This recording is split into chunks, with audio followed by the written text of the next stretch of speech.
तो बच्चों इस वीडियो में डिस्कस करेंगे class 11 subject history mid term exam session 2023-24 morning shift के पेपर के सॉल्यूशन को। ठीक है, सबसे इम्पोर्टेंट आपके जितने पेपर हुए हैं मॉर्निंग एंड इवनिंग के अभी तक सभी पेपर के सॉल्यूशन दोनों शिफ्ट के अपलोड हैं। कमेंट में लिंक मिलेगी, ओपन करके देख सकते हो, तो देख लेना, सीधा आ जाओ क्वेश्चन पर। और मैंने हिस्ट्री की नोट्स भी बना रखी है बच्चों, तो आप चैनल पर विजिट करके देखकर तैयार कर सकते हो। अलग अलग चैप्टर के मिल जाएंगे, मोस्ट इंपॉर्टेंट हैं, दोनों मीडियम में देख लो। ठीक है, पहला क्वेश्चन, चित्र को ध्यान से देखिए और नीचे दिए गए प्रश्न का उत्तर दीजिए। ये चित्र मेसोपोटामिया की किस वस्तु को दर्शाता है बच्चों? तो मुहरे, ठीक है ना, मुहरे को दर्शाता है। यहाँ पर आपका का ऑप्शन राइट हो जाएगा। ठीक है, इंग्लिश मीडियम में भी सेम, देखते चलना साथ के साथ।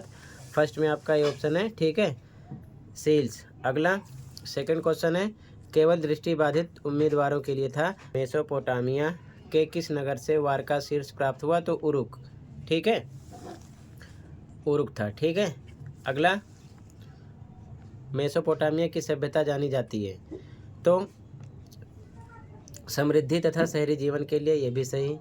विशाल तथा समृद्ध साहित्य के लिए, ये भी सही। गणित और खगोल विद्या के लिए, ये भी सही। तो उपरोक्त सभी हो जाएगा। ठीक है, यहाँ पर आपका घा ऑप्शन हो जाएगा। ठीक है, इंग्लिश मीडियम में भी सेम, यहाँ पर all of the above D option right हो जाएगा क्वेश्चन नंबर 2 में। ठीक है, अगला क्वेश्चन देखो ध्यान से। अगला क्वेश्चन, मेसोपोटामिया के लोग तांबे का आयात साइप्रस के एक द्वीप से करते थे जिसका नाम था, क्या नाम था बच्चों?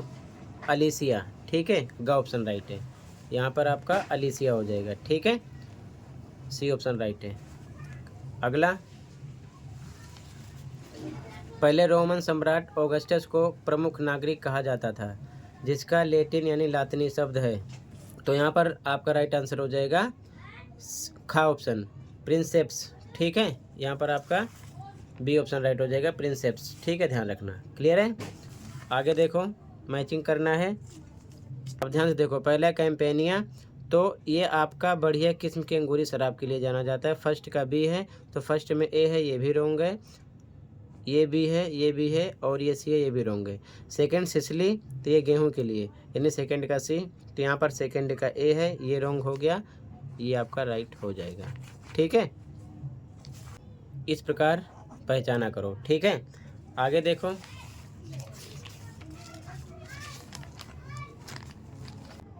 क्वेश्चन 6, कथनों पर विचार करना है। कथन 1 है, मेसोपोटामिया में लगभग 2600 ईसा पूर्व के आसपास सुवर्ण कीलाकार हो गए और भाषा सुकेरियन थी। तो यहाँ पर आपका बच्चों ये बात सही है। ठीक है, अगला कथन 2 है, अब लेखन का इस्तेमाल सिर्फ हिसाब किताब रखने के लिए होता था, ऐसा नहीं है। ठीक है, तो यहाँ पर आपका का ऑप्शन हो जाएगा, केवल पहला सही है। ठीक है, फर्स्ट में आपका ओनली 1 हो जाएगा। ठीक है, ये वाला राइट है। अगला देखो, क्वेश्चन नंबर 7, मंगोल साम्राज्य की संरचना में निम्नलिखित में से किसने अहम भूमिका निभाई बच्चों? तो यास। ठीक है ना, यहाँ पर आपका डी ऑप्शन हो जाएगा, यहाँ पर आ जाएगा ऑप्शन नंबर डी, यास। ठीक है, ध्यान रखना। अगला क्वेश्चन, क्वेश्चन नंबर 8, बेबीलोन का अंतिम शासक कौन था बच्चों? नेबोनिडस। ठीक है, गा ऑप्शन राइट हो जाएगा, यहाँ पर ध्यान रखना, इंग्लिश में भी option number C right, Nabonidus. ठीक है, अगला क्वेश्चन नंबर 9, रोमन साम्राज्य की डैश प्रणाली सरकार की वह प्रणाली थी जिसमें वास्तविक शक्ति सीनेट में निहित थी। तो यहाँ पर आपका का ऑप्शन राइट हो जाएगा, गणतंत्र। ठीक है, यहाँ पर आपका फर्स्ट ऑप्शन राइट हो जाएगा। ठीक है, इंग्लिश मीडियम में ध्यान रखना। आगे देखो, यायावर शब्द का अर्थ डैश है, तो घुमक्कड़। ठीक है, इंग्लिश मीडियम में भी ध्यान रखना, आंसर लिख दिया है। ठीक है, क्वेश्चन नंबर 10 का। अगला देखो, निम्नलिखित में से कौन से कथन सत्य हैं? तो पहला कथन है, स्टेपी निवासियों ने आमतौर पर अपना कोई साहित्य नहीं रचा, बिल्कुल सही। सेकंड कथन है, इन यायावरी समाजों का ज्ञान मुख्यतः इतिवृत्तों, यात्रा वृत्तांतों और नगरीय साहित्यकारों के दस्तावेजों से होता है, तो ये भी सही है। दोनों कथन सही है, का ऑप्शन लगा देंगे, दोनों कथन सही है। ठीक है ना, बोथ आर करेक्ट, यहाँ पर आपका हो जाएगा। ठीक है, क्वेश्चन नंबर 11 में। अगला देखो, मैचिंग करना है फिर से। क्वेश्चन नंबर 12, ध्यान से देखो, सबसे पहला है कृषिदास, तो कृषिदास सर्फ से थे, फर्स्ट का बी। तो देखो, फर्स्ट में सी है, फर्स्ट में ए है, ये दोनों रॉन्ग हो चुके हैं, फर्स्ट में बी, फर्स्ट में बी। अगला है पेरिस, तो पेरिस का आपका था पादरी की देखरेख में आने वाला क्षेत्र, यानी ए। तो सेकंड का ए है, तो यहाँ देखो सेकंड में ए है, सेकंड में डी है, ये रॉन्ग हो गया आपका, ये ऑप्शन राइट हो गया गा। ठीक है, तो यहाँ पर आपका ऑप्शन नंबर सी राइट हो जाएगा। ठीक है, क्वेश्चन नंबर 12 में। ठीक है, ध्यान रखना। अगला क्वेश्चन देखो।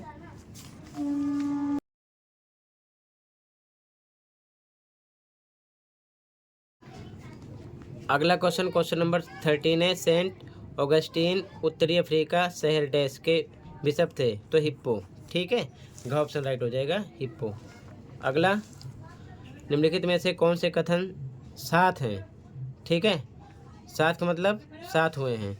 नेबोनिडस स्वतंत्र बेबीलोन का प्रथम शासक था। ठीक है, अगला स्टेटमेंट है, नेबोपोलाससर ने बेबीलोनिया को 625 ईसा पूर्व में असीरियाई आधिपत्य से मुक्त कराया। ठीक, नेबोनिडस के आदमी उसके पास एक टूटी हुई मूर्ति लाए जिस पर अक्कद के राजा सारगोन का नाम खुदा था। बिल्कुल सही, ये दोनों एक साथ थे। ठीक है ना, दूसरा और तीसरा, तो यहाँ पर खा ऑप्शन हो जाएगा। ठीक है, दूसरा तीसरा साथ हुआ है, तो यहाँ पर आपका बी ऑप्शन राइट हो जाएगा। ठीक है, आगे देखो ध्यान से। 15वां क्वेश्चन, रोम के इतिहास को जानने के लिए उपयुक्त स्रोत सामग्री क्या है? तो पाठ्य सामग्री ये भी थी, प्रलेख्य दस्तावेज ये भी थे, भौतिक अवशेष ये भी थे, तो उपरोक्त सभी आ जाएगा। ठीक है, आप अच्छे से पढ़ना। सभी बड़े क्वेश्चन वाले आंसर आपसे एमसीक्यू में किए गए हैं, ध्यान रखना। यहाँ पर डी ऑप्शन हो जाएगा। अगला, 13वीं सदी में गाई जाने वाली फ्रांसीसी कविता डून दे मायांस निम्न में से किसके साहस की याद दिलाती है? तो नाइट। ठीक है, ग ऑप्शन हो जाएगा। ठीक है, यहाँ पर आपका नाइट्स, सी ऑप्शन हो जाएगा। ठीक है, अगला 17 क्वेश्चन, ABCD में आंसर देना है। ए, अभिकथन है मेसोपोटामिया वासी शहरी जीवन का महत्व देते थे, तो सही बात है। ठीक है, कारण गिलगेमिस ने एनमरकर के कुछ समय बाद उरुक नगर पर शासन किया, ये भी सही है। लेकिन शासन किया इससे महत्व देते हैं, इसका इससे कोई मतलब नहीं है। तो यहाँ पर आपका खा ऑप्शन होगा। दोनों कथन राइट है, लेकिन कारण आर की व्याख्या नहीं है। ठीक है, ये चीज़ ध्यान में रखना। यहाँ पर आपका बी ऑप्शन आ जाएगा। Both A and R R correct, but R is not correct explanation of A. ठीक है, अगला क्वेश्चन है, बर्बर शब्द का अर्थ है? तो गैर यूनानी लोग। ठीक है, ध्यान रखना। आगे देखो, अगला क्वेश्चन नंबर 19, कौन सा कथन सत्य है? कथन 1, यूरोप में 14वीं सदी तक आते आते मठवाद के महत्व और उद्देश्य के बारे में कुछ शंकाएं व्याप्त होने लगी। बिल्कुल सही। कथन 2, पादरियों की तरह भिक्षु और भिक्षुणियाँ भी विवाह नहीं कर सकते थे। बिल्कुल सही। दोनों कथन सत्य हैं, का ऑप्शन हो जाएगा। ठीक है, यहाँ पर बोथ आर करेक्ट, का ऑप्शन राइट हो जाएगा। अगला, कृषकों के परिवार को लॉर्ड की जागीर पर जाकर काम करने के लिए सप्ताह के 3 या उससे अधिक कुछ दिन निश्चित करने पड़ते थे। इस श्रम से होने वाले उत्पादन को क्या कहते थे? श्रम अधिशेष। श्रम अधिशेष का ऑप्शन राइट हो जाएगा। ठीक है, लेबर रेंट। ठीक है, बी ऑप्शन हो जाएगा, ध्यान रखना। अगला क्वेश्चन 21, मंगोल शासन में सुरक्षित यात्रा के लिए यात्रियों को दिए जाने वाले पास को क्या कहते थे? पैजा। ठीक है, NCERT बुक ज़्यादा अच्छे से पढ़ना, क्योंकि उसमें से MCQ क्वेश्चन ज़्यादा किए जाते हैं। ठीक है, ध्यान रखना। आगे देख लो, क्वेश्चन नंबर 22, 23, 24, 26, 27, 28, ये क्वेश्चन देखो और फिर इनके आंसर देखो एक साथ। ठीक है,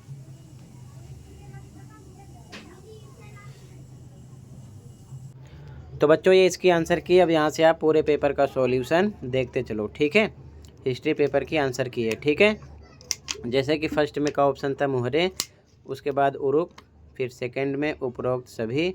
ठीक है, क्लियर दिख रहा है ना? अब देखते चलो ऐसे ही आंसर। 1 2 3 4 5 6 7 8 9 10 11 12 13 14 15 16 17 18 19 20 21। ठीक है, अब खंड का स्टार्ट हुआ 22 आंसर। यहाँ से ध्यान से देखते चलो, स्क्रीनशॉट ले लेना, और क्वेश्चन पेपर में मैं आपको क्वेश्चन भी दिखा रहा हूँ, सॉल्यूशन भी दिखा रहा हूँ, अच्छे से तैयार कर लेना, कल आपका एग्ज़ाम है। ठीक है, उसके बाद में ये 22 का अथवा है। ठीक है, अथवा का आंसर है क्वेश्चन नंबर 22 के। इसी प्रकार सभी पेपर के आंसर अपलोड है बच्चों, कमेंट को देख लेना। ठीक है, 23 क्वेश्चन है, उसका आंसर है। ठीक है ना, आंसर नंबर 23। अब उसके बाद में आंसर नंबर 24 है, आंसर नंबर 24 है ये। ठीक है बच्चों, 24 चल रहा है। अब यहाँ से आंसर नंबर 25 स्टार्ट हुआ है, आंसर नंबर 25। ध्यान से देखते चलो, स्क्रीनशॉट ले लेना, ठीक है। और ये आपका आंसर नंबर 26 है, आंसर नंबर 26 है। ठीक है बच्चों, ये 26 में पॉइंट है, ध्यान रखना। इसमें से आपको 4-5 पॉइंट याद करने हैं। ये आंसर नंबर 27 है, सभी पॉइंट लिखे गए हैं। जो आपको इजी लगे आप अच्छे से याद कर सकते हो। पेज नंबर भी साथ में मेंशन है। अथवा का आंसर है ये 27 के अथवा का आंसर। ठीक है, अब खंड का स्टार्टेड आंसर नंबर 28 है। ठीक है, आंसर नंबर 28, ये 28 में ही चल रहा है, पॉइंट है। ठीक है, ध्यान रखना 28 में पॉइंट है, 28 का अथवा का आंसर है। ठीक है, ये सभी पॉइंट है 28 के अथवा में है। ठीक है, ध्यान रखना, क्लियर है।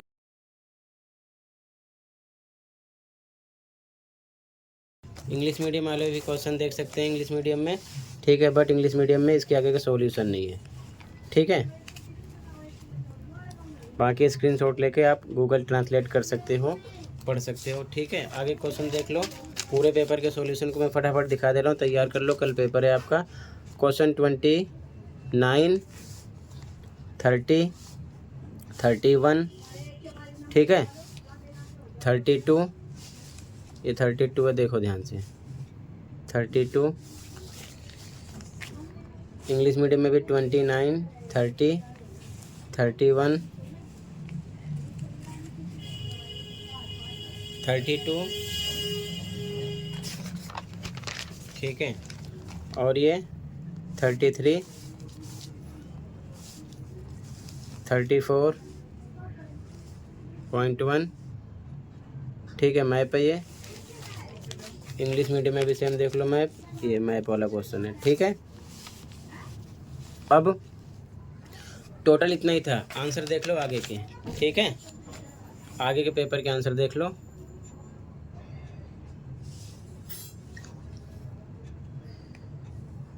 ट्वेंटी 29 से आगे 29,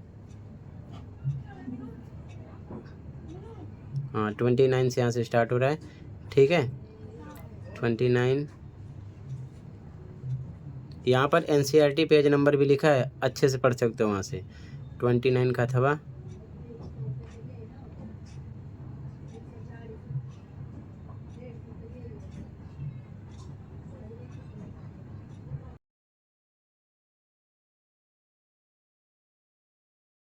आंसर नंबर 30 यहाँ से स्टार्ट है आंसर। ठीक है, आंसर नंबर 30 का अथवा आंसर यहाँ से स्टार्ट हो रहा है। आंसर नंबर 30 का अथवा, ठीक है, ये 30 का अथवा चल रहा है। आंसर नंबर 31 का खा गा का आंसर। ठीक है, 31 के बाद 32 का खा गा का आंसर। इसके बाद में 33 का आंसर का खा और ये गा। ठीक है, अब इसके बाद में 34.1 का आंसर, खा का आंसर, गा का आंसर। 34.2 में मैप का आंसर। ठीक है, देख सकते हो यहाँ पर। ठीक है, इसके आगे दृष्टिबाधित बच्चों के लिए ये आंसर है। तो टोटल इतना ही था, मैंने आंसर दिखा दिया कंप्लीट पेपर का। अच्छे से तैयार कर लो, पेज नंबर साइड में मेंशन है, इसे आप अच्छे से तैयार कर सकते हो NCERT बुक से। ठीक है, सबसे इंपॉर्टेंट, इसी प्रकार सभी पेपर के सॉल्यूशन अपलोड है। कमेंट में लिंक मिलेगी, ओपन करके देखकर तैयार कर सकते हो तो कर लेना। ठीक है, मिलते हैं अगली वीडियो में। Thank you for watching and take care.